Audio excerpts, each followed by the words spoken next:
الحمد لله رب العالمين والصلاة والسلام على نبينا محمد وعلى آله وصحبه أجمعين.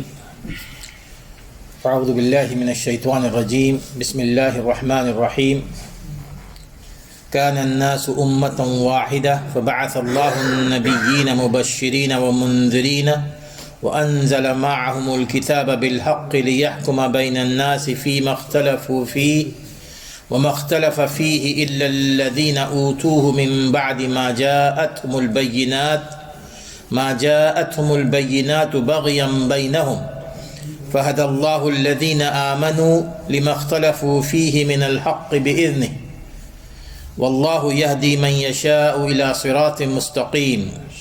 أم حسبتم أن تدخلوا الجنة ولما يأتكم مثل الذين خلوا من قبلكم مستهم البأساء والضراء وزلزلوا حتى يقول الرسول والذين آمنوا معه متى نصر الله ألا إن نصر الله قريب.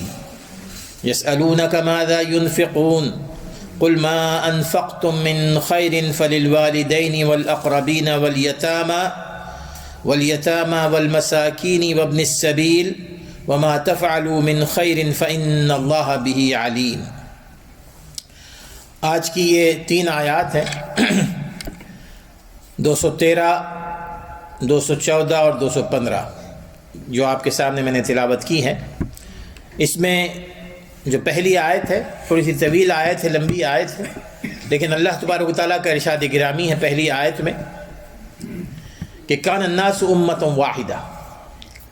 پہلے جتنے بھی لوگ تھے وہ توحید پر قائم تھے. ابتدا ہوئی ہے انسانیت کی توحید پر، کیونکہ حضرت آدم علیہ السلام پہلے انسان تھے، اور وہ نہ صرف پہلے انسان تھے بلکہ پہلے رسول اور نبی بھی تھے. تو اس اعتبار سے آدم علیہ السلام سے نسل انسانی آگے بڑھی اور وہ تمام کے تمام توحید پر قائم تھے. اور پھر یہ تقریباً جیسے بتایا جاتا ہے کہ کئی صدیاں ایسے چلی، لیکن نوح علیہ السلام کے دور میں ان میں بت پرستی اور مظاہر پرستی کا آغاز ہو گیا، شرک کا آغاز ہو گیا.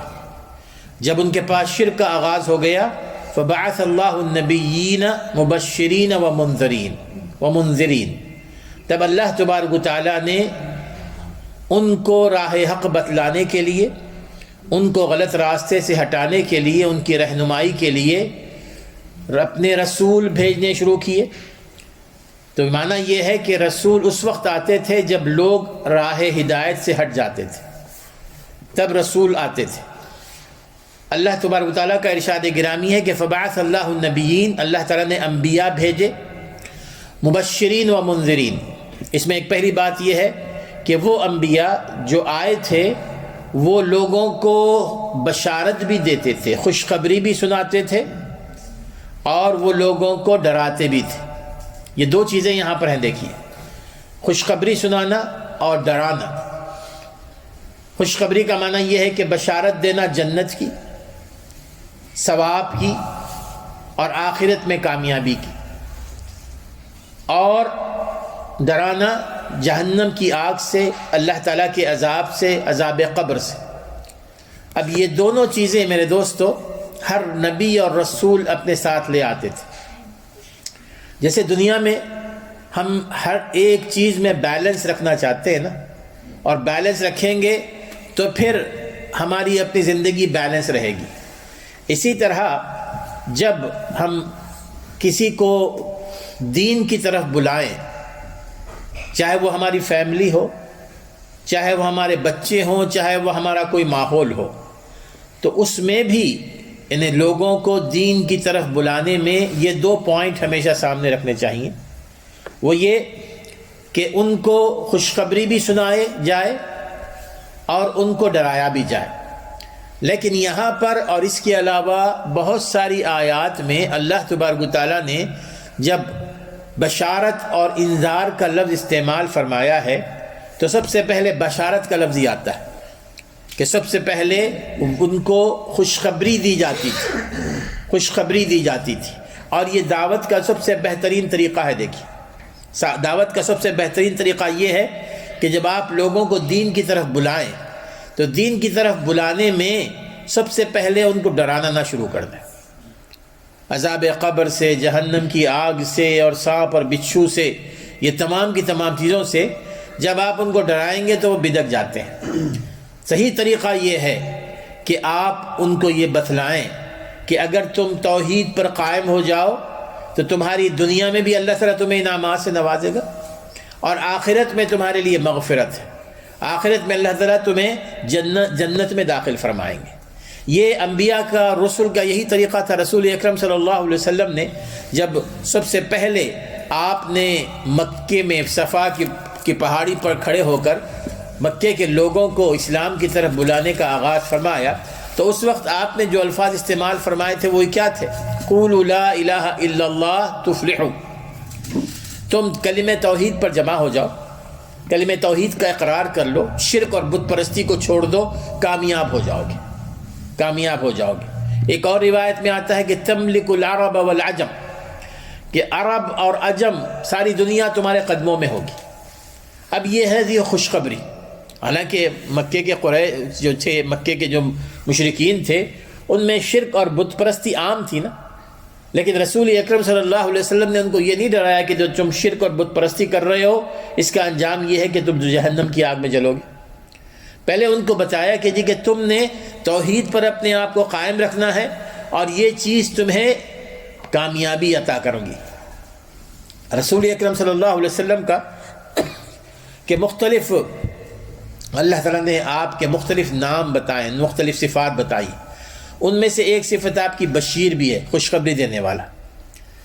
جیسے کہ ایک جگہ اللہ تعالیٰ فرماتے ہیں کہ سورۃ الاحزاب میں یا ایھا النبی انا ارسلناک شاہدا ومبشرا ونذیرا، اے نبی صلی اللہ علیہ وسلم ہم نے آپ کو اس دنیا میں بھیجا ہے گواہ بنا کر، ومبشرا ونذیرا اور خوشخبری دینے والا بنا کر، خوشخبری دینے والا بنا کر اور ڈرانے والا بنا کر. سورۃ البقرہ میں ہم نے اس سے پہلے پڑھا تھا انا ارسلناک بالحق بشیرا ونذیرا، ہم نے حق کے ساتھ آپ کو مبعوث فرمایا ہے تاکہ آپ لوگوں کو خوشخبری دیں اور جہنم کی آگ سے ڈرائیں. اب یہاں پر سب سے پہلے شروع ہوتا ہے خوشخبری کا معاملہ. جب آپ لوگوں کو خوشخبری دیں گے تو اس سے جو فائدے ہوتے ہیں نا میرے دوستو، وہ یہ کہ جب لوگ سنتے ہیں نا کہ خوشخبریاں کہ جی کہ دنیا میں بھی نعمتیں ہوں گی، آخرت میں بھی ہوں گی، جو حق ہے، صحیح بات ہے، اور جنت میں تو کامیابی ہے، سب سے پہلے تو دلوں میں سکون پیدا ہوتا ہے، لوگوں کے سننے والوں کو قرار پیدا ہوتا ہے. پھر آپ کی طرف ان کے کان ہوتے ہیں، وہ آپ سے سننے پر آمادہ ہو جاتے ہیں، اور پھر اسی طرح جب آپ سے وہ سننے پر آمادہ ہو جاتے ہیں خود بخود ان کے اندر ایک اعتماد اپنے بارے میں پیدا ہو جاتا ہے. اگر وہ گناہوں میں ملوث ہیں تو جب آپ ان سے یہ کہتے ہیں کہ تم ایک دفعہ اللہ کی طرف پلٹ کر آؤ، اللہ تعالیٰ تمہاری توبہ قبول فرمائے گا، تم توبہ کرو، اللہ تعالیٰ تمہاری توبہ قبول فرمائے گا، تمہیں جہنم سے نجات دے گا اور تمہاری مغفرت فرمائے گا. یہ صرف مفروضہ باتیں نہیں ہے نا، یہ تو قرآن و حدیث کی تعلیمات ہیں. جب آپ اس انداز میں ان بھٹکے ہوئے لوگوں کو اللہ تعالیٰ کی طرف بلائیں گے کہ اللہ تعالیٰ تمہاری توبہ قبول فرمائیں گے اور جو کچھ گناہ تم نے پچھلے ماضی میں کیے ہیں وہ سارے کے سارے گناہ اللہ تعالیٰ تمہاری زندگی سے صاف کر دیں گے، تو پھر وہ بہت ہی اچھے انداز میں پورے اعتماد کے ساتھ آپ کی بات سننے کے لیے تیار ہو جائیں گے. اور اگر کسی کو آپ جہنم کی آگ سے ڈرانا شروع کر دیں گے پہلے تو پھر وہ مایوسی کا شکار ہو جاتے ہیں، مایوسی کا شکار ہوتے ہیں، بلکہ ہو سکتا ہے کہ مزید اور ان میں گناہوں کی طرف آمادگی ظاہر ہو. آج کل جو نیا اسلوب تعلیم ہے نا بچوں کو پڑھانے کے بارے میں، ایک طریقہ کار ان کے پاس یہاں پر یہ بھی ہے کہ بچوں کی جو ایج ہوتی ہے 5 سے لے کر 9 سال تک، 5 to 9، یہ مساجد میں بھی اب یہ اپلائی کر رہے ہیں اس کو. وہ یہ کہ مسجدوں میں یعنی جو دینی تعلیم ہو اس میں 5 to 9 ایئرس بچوں کو جہنم کے بارے میں نہ بتایا جائے. بچوں کو صرف اچھی باتیں بتائی جائیں کہ بیٹا تم نماز پڑھو گے تو تمہیں اتنا ثواب ملے گا، تمہیں یہ چیزیں ملیں گی اللہ تعالیٰ کی طرف سے، اللہ تعالیٰ تم سے اس طرح خوش ہوگا، تمہیں دنیا میں بھی یہ چیزیں ملیں گی، آخرت میں بھی یہ چیزیں ملیں گی. اس لیے کہ بچہ اس عمر میں وہ یہ ہولناک چیزیں سننے کے لیے تیار نہیں رہتا. بلکہ آہستہ آہستہ اس میں ایک خوف پیدا ہوتا چلا جاتا ہے، ایک خوف پیدا چلا ہو جاتا ہے، اور پھر وہ چیز آگے 30 سال کا جب ہو جاتا ہے نا بچہ، تو وہ سائیکو کی شکل میں اس کا آ جاتا ہے، نفسیاتی طور پر جسے بتایا جاتا ہے۔ تو اس لیے بچپن میں بچے کو صرف جنت کی نعمتوں کا ذکر کیا جائے کہ جنت میں کیا کیا چیزیں اللہ نے بنائی ہیں تمہارے لیے، جنت کی نعمتوں کا ذکر کیا جائے، یقیناً دیکھیں گے آپ، وہ بچے غور سے سنیں گے، آپ کی بات کو قبول کریں گے، آپ کی بات کو یاد بھی رکھیں گے۔ جب 9 سال کے بعد ہو جائے نا، پھر اس کے بعد آپ نے ان کو بتانا ہے کہ جہنم کیا ہے، اگر آپ نے یہ نہیں کیا تو اللہ تعالیٰ اس کی کیا سزا دیں گے۔ پہلے سے وہ انہوں نے سارا سیکھ لیا ہوتا ہے، خود بخود آگے آ جاتے ہیں۔ تو بہرحال قرآن مجید میں بھی یہی طریقہ اپنایا گیا، اللہ تعالیٰ نے یہی اسلوب اپنایا ہے۔ آپ دیکھ لیجئے کہ اس میں جہاں جہاں اللہ تبارک تعالیٰ نے انذار اور تبشیر کا ذکر فرمایا ہے، سب سے پہلے تبشیر کا ذکر آتا ہے۔ رسول اکرم صلی اللہ علیہ وسلم جب اپنے صحابہ کو کہیں بھیجتے دعوت و تبلیغ کے لیے، تو آپ ان سے فرماتے، صحیح مسلم کی حدیث آتی ہے کہ بشروا ولا تنفروا، تم جا رہے ہو لوگوں کو خوشخبری دیا کرو، لوگوں کو اچھی باتیں بتاؤ جو ان کے دلوں کو سکون دے سکیں، جو ان کو اطمینان دے سکیں۔ بشروا، بشارت دینے والے بن جاؤ، ولا تنفروا، اپنے لہجے سے، اپنی گفتگو سے، اپنے ٹاپک سے نفرتیں پھیلانے والے نہ بنو، تم اس طرح لوگوں میں نفرتیں پھیلاؤ گے۔ ویسروا ولا تعسروا، جو آسان سے آسان چیز ہے وہ ان کو بتاؤ، ولا تعسروا، ان پر بھاری مت ڈال دو بوجھ۔ عام طور پر یہ حکمت کے خلاف چیز ہوتی ہے، آپ کسی کو دعوت دے رہے ہیں تو فوری طور پر اگر آپ اس سے کہیں گے کہ تم نے تہجد بھی پڑھنا ہے، تم نے یہ تمام روزے رکھنے ہیں، تم نے یہ کرنا ہے، تو پھر تو وہ تو گیا ہاتھ سے نا۔ وہ کم از کم وہ فرائض پڑھ لے۔ رسول اکرم صلی اللہ علیہ وسلم کے پاس ایک بدو آیا اور آ کر اس نے پوچھا کہ اللہ کے وسلم، میں مسلمان تو ہو گیا ہوں، میرے ذمے کیا چیزیں ہیں، میں کیا کون سے کام میں نے کرنے ہیں؟ وہ لوگ بڑے سادے ہوتے تھے، دیہاتی۔ رسول اکرم نے فرمایا کہ تم نے 5 وقت کی نمازیں پڑھنی ہیں، 5 وقت کی نمازیں، تم نے رمضان کے روزے رکھنے ہیں، اگر اللہ تعالیٰ نے تمہیں اتنا پیسہ دیا ہے تو زکوٰۃ دینی ہے، اتنا پیسہ دیا ہے تو تم نے حج کرنا ہے۔ وہ ہر سوال پہ پوچھتا رہا کہ کیا اس سے بھی کہیں زیادہ کچھ کرنا ہے مجھے؟ 5 وقت کی فرض نمازیں۔ آپ نے فرمایا کہ اگر تم اپنی طرف سے کر لو، اگر تم اپنی طرف سے کر لو۔ اب وہ جاتے ہوئے اس نے رسول صلی اللہ علیہ وسلم سے یہ وعدہ فرمایا کہ جو کچھ آپ نے مجھے کہا ہے میں نہ اس میں کمی کروں گا نہ زیادتی کروں گا، فرائض پڑھ لوں گا، اسی طرح جو فرائض ہیں عبادات میں وہ سارے کر لوں گا میں۔ رسول صلی اللہ علیہ وسلم نے فرمایا کہ قد افلح ان صدق، اگر اس نے سچ بات کہی ہے تو یہ کامیاب ہو گیا۔ یہ ہے طریقہ کار۔ یقیناً ایک شخص جو فرض نمازیں پڑھ رہا ہے، آپ دیکھیں گے کہ جب فرض نمازوں کی پابندی ہوگی خود بخود وہ سنت اور نوافل پر بھی آ جائے گا۔ نماز کے ساتھ اگر اس کا اتنا تعلق گہرا ہو، آپ دیکھیں گے وہ آہستہ آہستہ نمازوں میں سنتوں کو بھی شامل کر لے گا، روزوں میں بھی نفل روزوں میں شامل کر لے گا، نفل روزوں کو۔ اس طرح وہ دین سے قریب تر ہوتا چلا جائے گا۔ اگر ہم پہلے ہی اس پر بوجھ ڈال دیں کہ نہیں تم نے 4 فرض رکعتیں نہیں پڑھنی ہے بلکہ 12 رکعتیں پڑھنی ہے ظہر کی، اور تو پھر سمجھیے کہ اس کے لیے تو بڑا مشکل ہو جائے گا۔ تو اس لیے یہ حکمت کا تقاضا ہوتا ہے۔ بہرحال اس میں رسول اکرم صلی اللہ علیہ وسلم کا یہ جو بات آتی ہے کہ آپ نے ہمیشہ بشارت دی ہے، اور قرآن مجید میں بھی اللہ تعالیٰ نے یہ بات بیان فرمائی۔ ہاں، اب یہ انذار جو ہوتا ہے، ڈرانا، جب کسی کو ہم بتا دیتے ہیں، جب اس تک دعوت پہنچ جاتی ہے، پھر اس کے باوجود وہ نافرمانی کرتا ہے، سرکشی کرتا ہے، مخالفت کرتا ہے، وہاں پر انذار کا معاملہ آتا ہے۔ وہاں آپ نے اس کو ڈرانا ہے کہ اگر تم نے یہ کیا تو تمہیں کون سا عذاب ہوگا، اللہ تعالیٰ تم سے کیسے ناراض ہوگا، اللہ تعالیٰ کے پاس کون سی سزا ہے۔ جیسے کہ اللہ تعالیٰ فرماتے ہیں کہ غافر الذنب قابل التوب شدید العقاب۔ غافر الذنب یعنی اللہ تبارک و تعالیٰ تو گناہوں کو معاف کرنے والا ہے، توبہ کو قبول فرمانے والا۔ اب اگر تم نے گناہوں سے معافی نہیں مانگی، توبہ نہیں، یہ تو بشارت ہے نا، لیکن اس کے باوجود گناہوں میں لگے رہے تو بہت سخت سزا دینے والا ہے، بہت سخت سزا دینے والا ہے۔ تو اس آیت میں جو بات میں نے بیان کرنی تھی وہ یہ کہ فبعث اللہ النبیین مبشرین ومنذرین وانزل معهم الكتاب بالحق لیحکم بین الناس، اور رسولوں کے ساتھ ہم نے وہ کتابیں بھیجیں جو ان کو حق کا راستہ بتلانے والی تھی، حق کی طرف رہنمائی کرنے والی تھی۔ لیحکم بین الناس فیما اختلفوا فیہ، تاکہ وہ جو آپس میں اختلاف کر بیٹھے تھے، دو گروپ ہو گئے تھے نا نوح علیہ السلام کے بعد، ایک گروپ تھا جو توحید پر قائم تھا، جو دوسرا گروپ تھا جو شرک اور بت پرستی کرنے اس نے شروع کر دی تھی، تاکہ ان کتابوں کے ذریعے تمہارے اختلافات کو ختم کر دیا جائے۔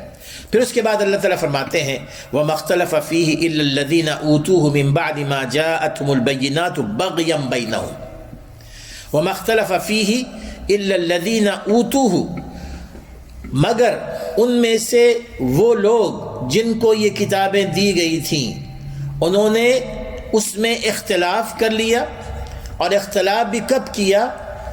جبکہ ان کے پاس کھلے دلائل آ گئے تھے، ان کے پاس کتابیں آ گئی تھی، دلائل بھی آ گئے تھے کہ جی کہ شرک ہے تو کون سا ہے، کس طرح شرک ہوتا ہے، لیکن انہوں نے جو اختلاف کیا بغیم بینہم، اپنی عداوت اور بغض کی وجہ سے، ان کے اندر ایک بغض تھا، حسد تھا، اور حسد کی وجہ سے وہ اختلاف کر بیٹھے۔ معنی کیا ہے کہ جن لوگوں کے دلوں میں حسد نہیں تھا انہوں نے اختلاف نہیں کیا، وہ صحیح راستے پر آ گئے۔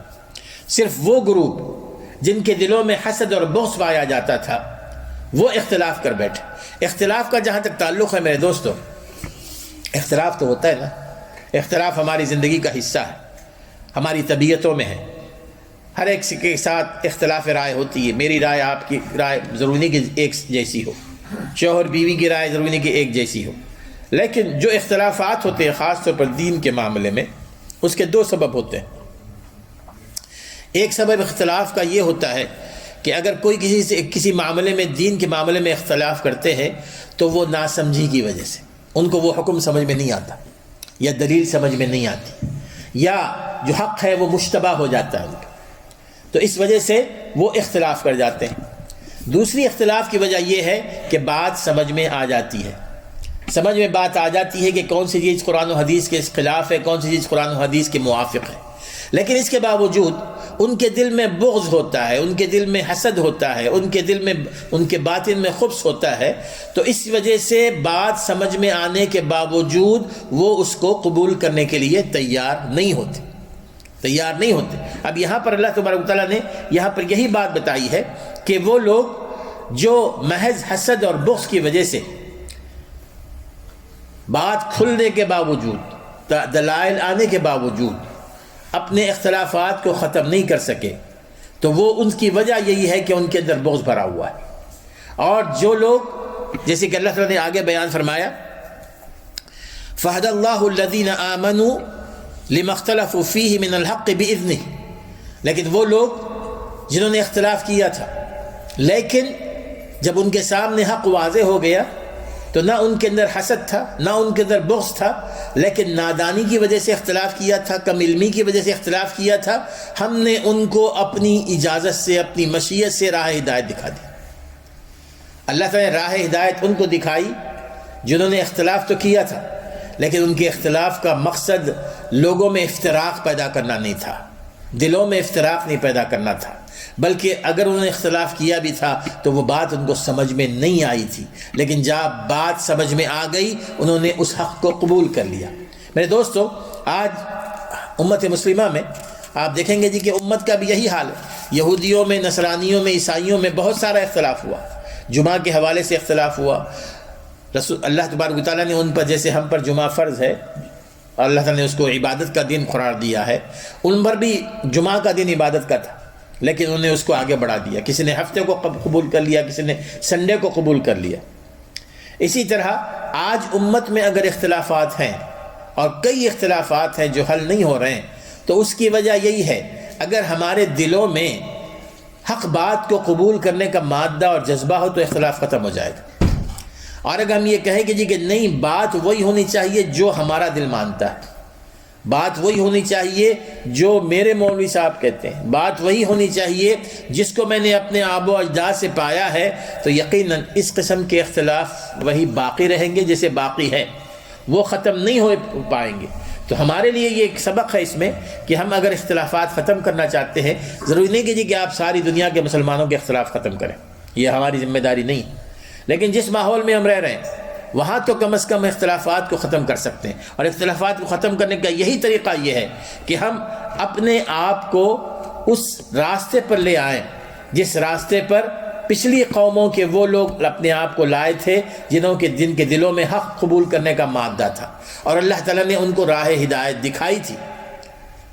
پچھلے دور میں جب لوگوں میں آپس میں اختلاف ہوتا تھا تو اللہ تبارک و تعالیٰ انبیاء کو نازل فرماتا تھا، انبیاء مبعوث ہوتے تھے، ان کے ساتھ کتابیں بھی آ جاتی تھی۔ لیکن اب رسول اکرم صلی اللہ علیہ وسلم آخری نبی ہیں، آپ کے بعد کوئی نبی نہیں آئے گا۔ قرآن مجید اللہ تعالیٰ کی آخری کتاب ہے، قرآن مجید کے بعد کوئی اور کتاب نہیں آئے گی، تو ہم اپنے اختلافات کو کیسے ختم کریں؟ اب نہ کوئی رسول آئے گا، نہ کوئی کتاب آئے گی۔ تو میرے دوستو، ان اختلافات کو ختم کرنے کا رسول اکرم صلی اللہ علیہ وسلم نے بہت آسان طریقہ بتلایا ہے۔ بہت ساری احادیث میں ہے، احادیث بہت ساری ہیں، قرآن مجید کی بہت ساری آیات ہیں۔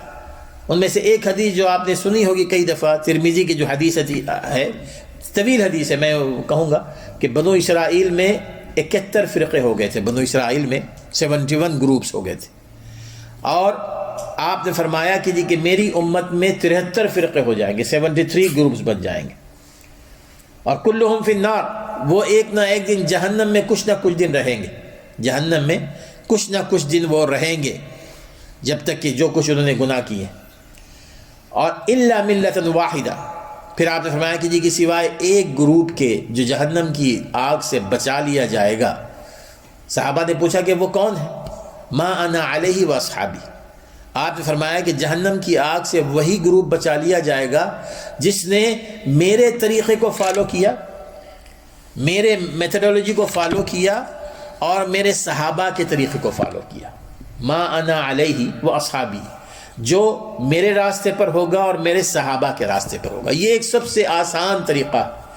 ہم میں سے ہر کوئی، یعنی میں نہیں کہتا کہ کسی کے اوپر تنقید کرنا مقصد نہیں، ہمارے اختلافات کو ختم کرنے کا بہترین ذریعہ میرے دوست رسول اکرم صلی اللہ علیہ وسلم نے واضح طور پر فرما دیا کہ چاہے ہماری عبادات ہوں، چاہے ہمارے دوسرے نیک اعمال ہوں، ان میں ہم اپنے دیکھ لیں اپنی زندگی میں کہ ہماری اپنی زندگی رسول اکرم صلی اللہ علیہ وسلم کی سنت اور صحابہ کرام کے عمل کے مطابق ہے یا نہیں۔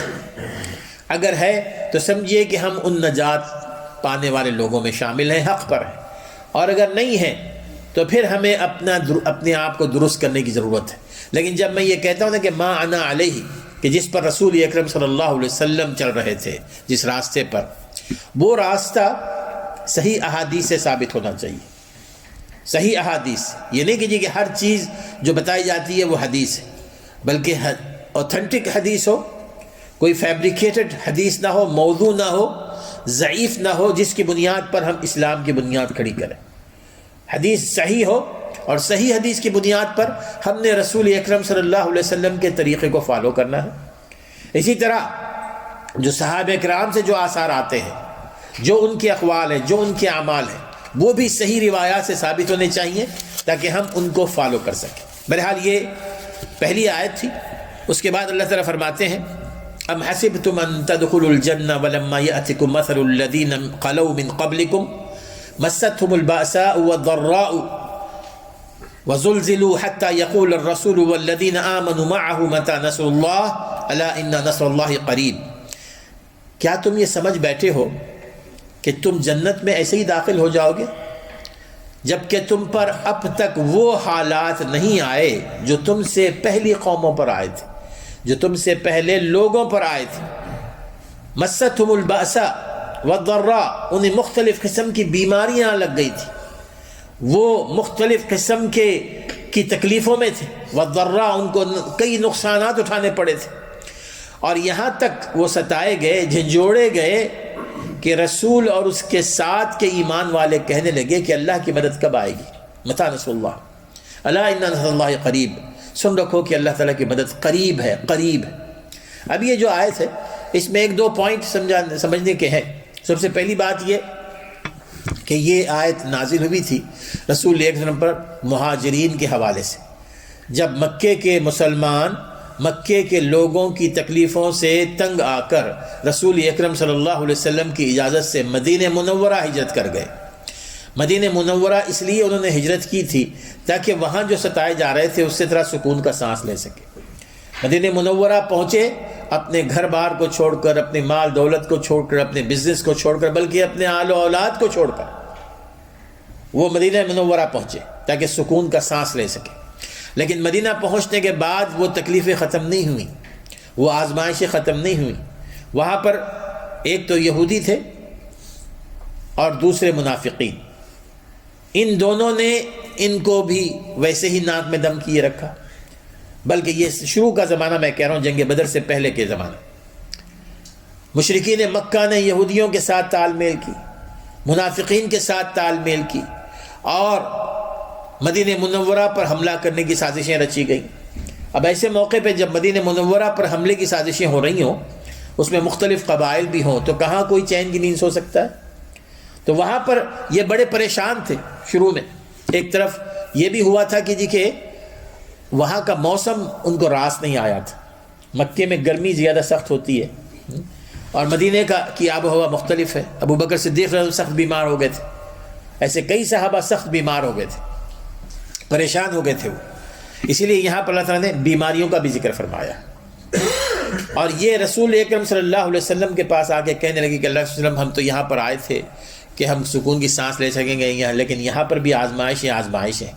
اس موقع پر اللہ تبارک نے یہ آیات نازل فرمائی کہ تم سمجھ رہے ہو کہ جنت ایسے ہی مل جائے گی؟ ام حسبتم ان تدخلوا الجنہ ولما یأتکم مثل الذین خلوا من قبلکم، کہ تم پچھلی قوموں پر جو مصیبتیں آئی تھیں وہ تو مصیبتیں تم پر آئی نہیں ہیں۔ اور رسول اللہ نے حدیث میں اس کا ذکر فرمایا ہے کہ آپ نے فرمایا کہ ایک شخص کو زمین میں آدھا دسایا جاتا اور اس کے سر پہ آری چلائی جاتی اور 2 ٹکڑوں میں کر دیا جاتا اس کو۔ اس قسم کے ناقابل یقین عذاب سے وہ سہتے تھے، جلتی ہوئی آگ میں پھینک دیا جاتا تھا۔ تم نے تو یہ کچھ نہیں دیکھا ہے۔ تو معنی یہ ہے کہ یقیناً اللہ تبارک و تعالی من قال لا الہ الا اللہ دخل الجنہ خالصا من قلبہ، کہ جو لا الہ الا اللہ کہے گا اخلاص کے ساتھ، پورے اخلاص قلب کے ساتھ، تو اللہ تعالیٰ اس کو جنت میں تو داخل کریں گے۔ لیکن اس میں جنت میں مختلف منازل ہیں نا، مختلف درجات ہیں۔ جو لوگ اس دنیا میں مختلف آزمائشوں سے، تکلیفوں سے گزرتے ہیں، وہ ایسے معمولی نہیں گزرتے میرے دوست۔ ہم بھی مسلمان ہیں الحمدللہ، نمازیں پڑھتے ہیں، روزے رکھتے ہیں، لیکن ہم نے کبھی تکلیف نہیں دیکھی نا دین کے اعتبار سے، دین کی وجہ سے۔ بہت سارے آپ کو میں بتاتا ہوں یہیں پر ایسے لوگ ہیں جو نئے مسلمان ہوئے ہیں، مرد بھی ہیں عورتیں بھی ہیں، اور ان کے اوپر وہی زمانہ آیا ہوا ہے جیسے مہاجرین پر آیا ہوا تھا۔ ان کے گھر والے ان کو ڈسون کر چکے ہیں، ان کو تانے میں دیے جا رہے ہیں، ان کے پاس گھر نہیں ہے، اگر بیوی ہے تو شوہر نے چھوڑ دیا ہے، بچوں نے چھوڑ دیا ہے، ماں باپ نے چھوڑ دیا ہے، وہ گھر کی تلاش میں ہیں، ان کے پاس رہنے کے لیے جگہ نہیں ہے۔ ایسے کئی ہیں، خواتین ایسی ہیں۔ اب یہ جو تکلیفیں وہ سہ رہی ہیں اس لیے کہ انہوں نے حق کو چوز کیا نا۔ الحمدللہ ہم تو پیدائشی مسلمان ہیں، اور اگر ہم پر یہ آزمائشیں نہیں آ رہی ہیں تو ہم نے کبھی حق کے حوالے سے اپنے آپ کو ثابت قدم نہیں رکھا۔ ہم کمپرومائز کرنے والے ہیں۔ جب ہم دیکھتے ہیں کہ کوئی مشکل پیش آ رہی ہے تو وہاں پر کہیں نہ کہیں سے کوئی راستہ نکال لیتے وہاں سے نکلنے کا، تاکہ کوئی مشکل پیش نہ آئے۔ اس وجہ سے ہم نے کبھی آزمائشیں نہیں دیکھی نا، آزمائشیں نہیں دیکھی۔ آزمائشیں وہ لوگ دیکھتے ہیں کہ جو حق کے معاملے میں کوئی کمپرومائز نہیں کرتے، وہ حق کو قبول کرتے ہیں من و عن، تو وہ آزمائشوں کے شکار ہوتے ہیں، اور وہی جنت کے اعلیٰ درجات میں ہوں گے، جنت کے اعلیٰ درجات میں ہوں گے۔ اور عمومی طور پر جنت، جیسے کہ رسول اکرم صلی اللہ علیہ وسلم نے احادیث میں اس کی طرف اشارہ فرمایا ہے کہ جو جنت ہے یہ ایسی آسان چیز نہیں ہے کہ اللہ تعالیٰ تمہیں جنت دے دے۔ رسول اکرم صلی اللہ علیہ وسلم نے ایک حدیث، صحیح بخاری کی حدیث آتی ہے کہ حجبت النار بالشہوات وحجبت الجنت بالمکارہ۔ حجبت النار بالشہوات، حجبت حجاب سے ہے، حجاب کا معنی یہ ہوتا ہے کسی پر کوئی کپڑا ڈال دینا۔ حجبت النار بالشہوات، اللہ تعالیٰ نے جہنم کو ڈھانک دیا ہے شہوات سے۔ شہوات کہتے ہیں ہماری نفسانی خواہشات۔ نفسانی خواہشات کا معنی یہ ہے کہ جو ہمارا دل کرتا ہے ہم کرتے ہیں، اس میں ہم یہ نہیں دیکھتے کہ کون سی چیز حرام ہے کون سی چیز حلال ہے۔ چاہے وہ کھانے کے معاملے میں ہو، برتنے کے معاملے میں ہو، اپنی آنکھوں کو استعمال کرنے کے معاملے میں، نگاہوں کو استعمال کرنا، کانوں کو استعمال کرنا، اپنے پاؤں استعمال کرنے، ان تمام معاملات میں ہم نے حرام حلال کا فرق نہیں رکھا ہے۔ جو ہمارا شہوہ کہتے ہیں، جو ہماری خواہش کہتی ہے، ہم خواہشات کے بندے ہیں، تو وہ جہنم میں جانے کے لیے وہ جو خواہشات کا پردہ پڑا ہوا ہے نا، اس پر عمل کرنا پڑے گا، پھر جہنم میں چلے جائیں۔ جہنم میں جانے کا راستہ اپنی نفسانی خواہشات پر عمل کرنا، تو جہنم میں سیدھے جائیں گے۔ وحجبت الجنت بالمکارہ، اور جنت کو اللہ تعالی نے ڈھانپ دیا ہے ایسے کاموں سے جن کا کرنا ہم پر شاہ گزرتا ہے، بڑا تکلیف دہ ہوتا ہے ان کو کاموں پر ان کا کرنا۔ مثال کے طور پر عبادات ہیں، فجر کی نماز، الحمدللہ آج کل تو فجر کی نماز تو ماشاءاللہ بہت ہی یعنی اتنی آسان ہے کہ اس وقت بھی اگر کسی کی فجر کی نماز چھوٹ گئی وہ سب سے بڑا بدبخت ہے۔ اب سردیوں میں، گرمیوں میں جو فجر کی نماز ہوتی ہے، اس میں اٹھنا 3:30 بجے 4 بجے، اور اس کے لیے اپنے آپ کو تیار کرنا، اور اس کے علاوہ دوسری عبادات، اس کے لیے وقت نکالنا، اس کے لیے قربانی کرنا، اپنے آپ پر یعنی پوری طرح بوجھ ڈالنا، یہ یقیناً ایسی چیز ہے جو ہر کسی کو پسند نہیں ہے۔ اسی طرح کئی اعمال ہیں، دیکھیے یعنی اس میں چاہے وہ یعنی کئی چیزیں ایسی ہوتی ہیں کہ جو حرام ہیں لیکن بظاہر بہت فائدہ مند ہوتی ہیں، اور ہم نے اپنے آپ کو اس سے روکنا کہ جی کہ یہ عمل ہے لیکن بڑا فائدہ ہے، لیکن چونکہ حرام ہے میں نے اس کو کرنا نہیں ہے۔ اپنے غصے کو برداشت کرنا، اپنے اندر تحمل مزاجی پیدا کرنا، دوسروں کو معاف کر دینا، ان لوگوں کے ساتھ نیکی کرنا جنہوں نے آپ کے ساتھ برائی کی ہے۔ اب یہ سارے کے سارے کام مکارہ کہلاتے ہیں۔ مکارہ یعنی ہمارے دل پر بڑے بھاری ہوتے ہیں کہ بھئی میں اس کے ساتھ کیوں نیکی کروں جس نے میرے ساتھ برائی کی ہے، میں اپنا غصہ کیوں نہ نکالوں، غصہ تو میں نے نکالنا ہے ورنہ لوگ مجھے بزدل کہیں گے۔ بڑا مشکل ہو جاتا ہے کسی کو معاف کر دینا، یہ بڑا مشکل ہو جاتا ہے، ہم اپنے نفس پر قابو نہیں پا سکتے نا۔ لیکن جو شخص ان مکارہ پر عمل کرے گا خود بخود جنت میں چلا جائے گا، اس لیے کہ وہ پردہ ہٹ جائے گا نا وہاں سے۔ تو معنی یہ ہے کہ جو شہوات ہیں وہ سیدھے جہنم میں لے جانے والی ہیں، اور جو مکارہ ہیں وہ ناپسندیدہ اعمال وہ جنت میں لے جانے والے ہیں۔ تو اس طرح جنت کا حصول اتنا آسان نہیں ہے، بندے کو اپنے آپ کو جنت کا مستحق بنانا پڑتا ہے، اپنے آپ کو اس کا اہل بنانا پڑتا ہے نا۔ ایسے نہیں کہ جنت میں مل جائے گا، دنیا میں ساری زندگی منمانی گزار دی، اپنی مرضی سے گزاری، خواہشات کے بندے بنے رہے، اور اس کے باوجود بھی جنت میں جانا چاہتے ہیں، تو یہ اس طرح نہیں ہوتا ہے۔ بہرحال جس کے دل میں میرے دوستو اللہ کا ڈر ہوگا، جو کوشش کرے گا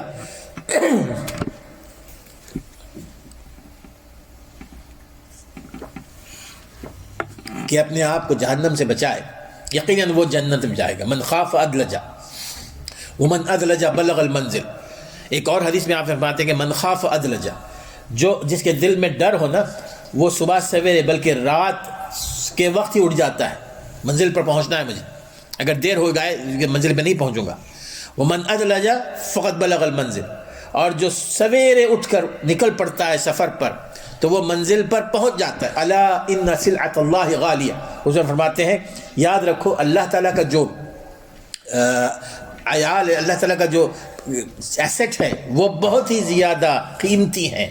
الا ان سلعۃ اللہ الجنہ، اور جنت جو ہے اللہ تعالیٰ کا ایسٹ ہے، جنت یہ اللہ تبارک و تعالیٰ کی ملکیت ہے۔